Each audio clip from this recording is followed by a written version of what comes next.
My name's Barry. This is my wife, Kambry. When we found out we were pregnant, we just immediately started calling her Kambry. We just knew it was a girl. This was just supposed to be the way our life was supposed to work out. We went in to do a level 1 ultrasound, and literally right as she was fixing to turn off the ultrasound machine, she said, you know, there was just one thing. It's probably not that big of a deal, but we saw some fluid on her brain. We went to the perinatologist, and he said, I'm suspecting that she has trisomy 13. He had told us if it was trisomy 13 that it was fatal. We was going to be preparing for a funeral. That was one of the first times I'd ever stopped and said, Lord, I just don't understand. I also remember that almost every single time I was doing that, Kambry would just be kicking away. Even though she wasn't going to make it very long, even in those moments, she was still very much alive. Most families that find out about this type of diagnosis do choose to terminate.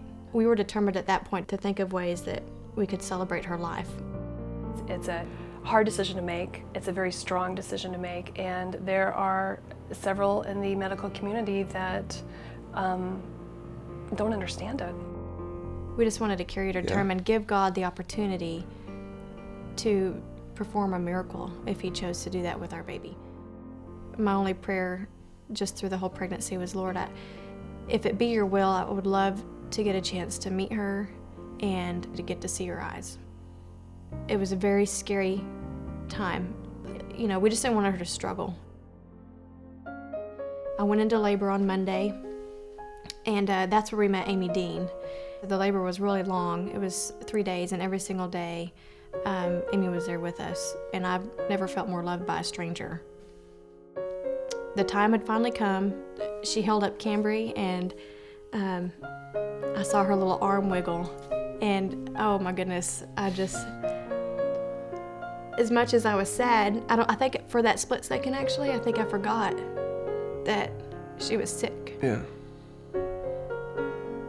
She was with us for 4 hours and 21 minutes, and Barry and I had our time with her, just enjoying every moment, and she actually did open her eyes and look at me. They had laid her on my chest after bringing her back from the warming table, and I'd looked down at her and she looked up at me, and there's just nothing more exciting. I could tell just by looking at her that she was getting close to, you know, passing, and you don't want it to end. As Kambry was passing away, and we knew it, and I just remember I just kept telling her it's okay. I was truly at peace with the whole situation. At this time, I knew that God had a purpose for this, and that He had done everything right. I don't think I've ever felt closer to God than I felt at that very moment. They just grabbed us and with Kambry in our hands and just prayed over us. It was the first thing they did. Never seen a nurse Or a doctor. or doctor do that ever. Several times I just got in the closet in our room, just crying and just asking God to take my pain away, you know?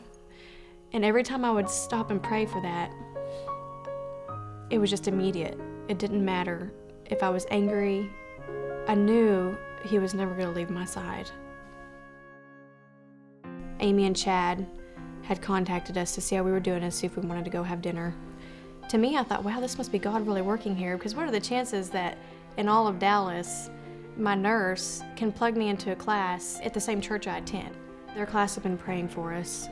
Everybody was just so loving and caring. This one just clicked. We've gone every Sunday since. Yeah. If we didn't have Prestonwood or the Bible fellowship class that we had, I still don't think that I would have recovered or been able to heal as well as we have. I started an organization called Kambry's Light, just because we felt so lost during our pregnancy, and everything that we came up with to try to celebrate her life, I wanted to just make it easier for other people, and that way they could just focus on enjoying their time and not have to stress about whether or not they're putting all the pieces together. I had a patient that the baby was diagnosed with trisomy 13. She needed some help and some guidance, and I was just waiting for that right time to call Kambry and let her know that I needed her. This is the first family that I'm going to be able to have the opportunity to help. to just give back to her that same love and attention that she needs so she can spend the most time with her family or with her baby as possible. About 7 months later, we found out we were pregnant. The labor was smooth, couldn't have been any better. Kelsey's 5.5 months old now, and you just can never thank God enough for the blessing that a child can give you. When you feel alone and you feel like nobody else understands what you're going through, I can guarantee you, if you stop and you just be still, you'll hear and you'll sense God's presence right next to you. And there'll be no better peace than when you know that He's right by your side.